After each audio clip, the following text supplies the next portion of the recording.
in the same chamber they evacuated just a week ago to escape pro-Trump protesters attempting to overturn the election of Joe Biden as president. The U.S. House of Representatives impeached President Donald Trump by a vote of 232 to 197. Donald John Trump, President of the United States, is impeached for high crimes and misdemeanors. The single article of impeachment charging Trump with inciting that insurrection at the U.S. Capitol on January 6. If you don't fight like hell, you're not going to have a country anymore. After Vice President Pence informed House Speaker Nancy Pelosi that he would not invoke a U.S. constitutional provision temporarily removing Trump from power, the House voting to impeach in a heavily locked down Capitol protected by the U.S. National Guard. The president saw the insurrectionists not as the foes of freedom, as they are, but as a means to a terrible goal,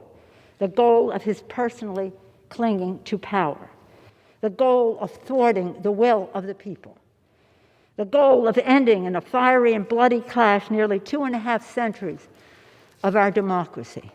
Most House Republicans argued the president's actions did not rise to the level of impeachment, but some acknowledged his role in the riot. The president bears responsibility for Wednesday's attack on Congress by mob rioters.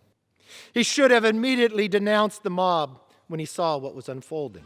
Now the first president in U.S. history to be impeached twice, Trump has defended his speech at the rally before the riot. But he condemned violence on his behalf Wednesday. No true supporter of mine could ever endorse political violence. 10 Republicans did vote to impeach the president. My vote to impeach our sitting president is not a fear-based decision, including high-ranking Representative Liz Cheney, who condemned Trump's actions as the greatest betrayal ever by a president. The impeachment now moves to a trial in the U.S. Senate, where some Republicans could join Democrats to convict the president.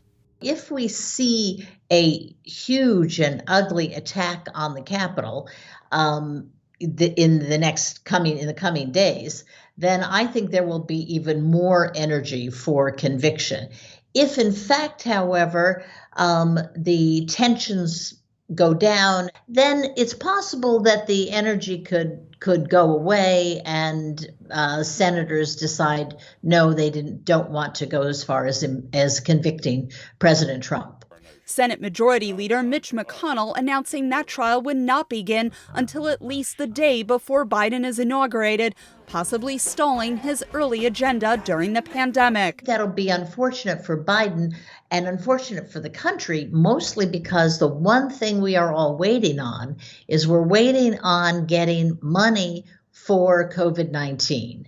In a poll taken after Wednesday's riot, 56% of registered voters said Trump was responsible for the violence at the Capitol, and a slight majority said he should be removed from office. If convicted, Trump would be barred from ever again running for federal office. Catherine Gibson, VOA News, Washington.